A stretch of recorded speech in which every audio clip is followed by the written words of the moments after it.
uDuplessis kudala eqeda i-Chiefs, bheka nje le chance le. Clear chance, qatelele, uyahluleka. Nayi enye i-golden opportunity yakhe.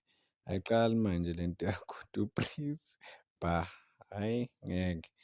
Bese kuthiwa i-Kaizer Chiefs iloyiwe bafethu into enje, nike nambonaphi umuntu ogeja kanje. Kuyagejwa ukugejwa kodwa hhayi kanje. Nayi enye, akaqedi usendleleni umfowethu, bheka nje.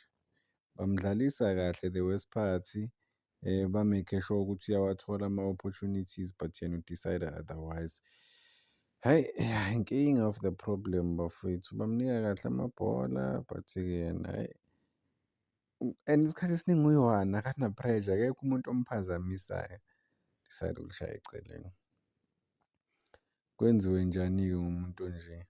Ngiyazi ukuthi umuntu akalahlwa bafowethu, akabulawa, i-confidence whatever, but if you are, I mean the only time amagoli wakhe mangimbheka, amagoli akhe laphana ku-Kaizer Chiefs, amagoli lawa aqedelayo. Like bayaskwera and then similar to iMamelodi Sundowns, bheka nala. Leli Mamelodi Sundowns leli elikhulu la ku-Nedbank Cup semi-final baliskwera, walithinta waliqedelela goli. I remember naleli limagesi, same goal, balifaka waliqedelela. But la hhayi, webulela umuntu i-Kaizer Chiefs. uShiva Viro, yena noShiva Viro kusho ukuthi umuntu oyedwa, bayafana la bantu laba. Ithiwani ngempela indaba yala bantu laba bafethu, abantu abadlala kanje. La i-team edinga khona ama-results is serious. Dinga khona amagoli crucial.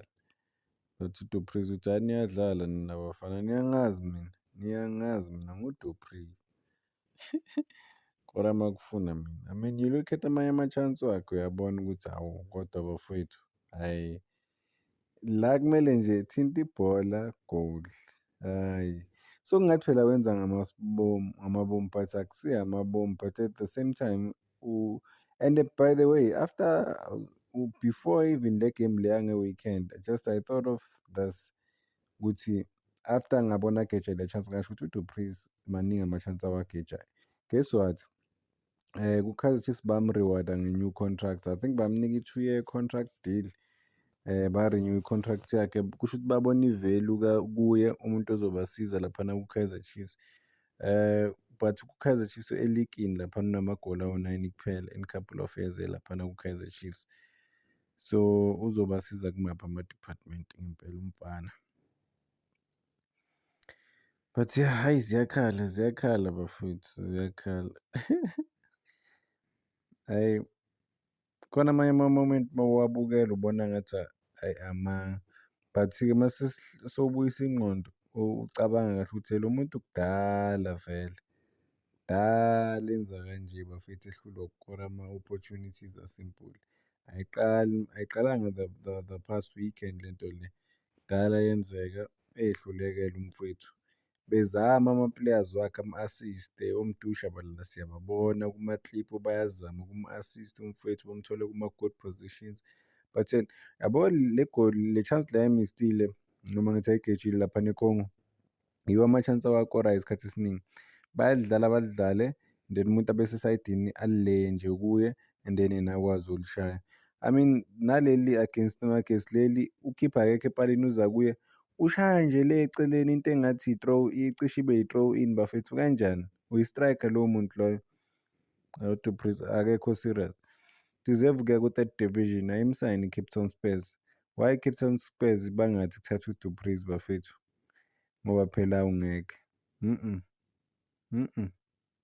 Hhayi, no man. Ziyakhala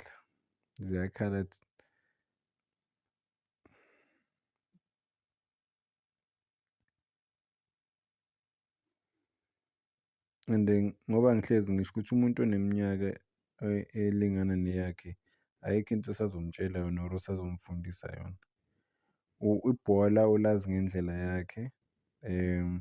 You can implement some things as a coach but ulazi ngendlela yakhe, and then wena as a coach you have to know how to work around that, to accommodate ama-players are different.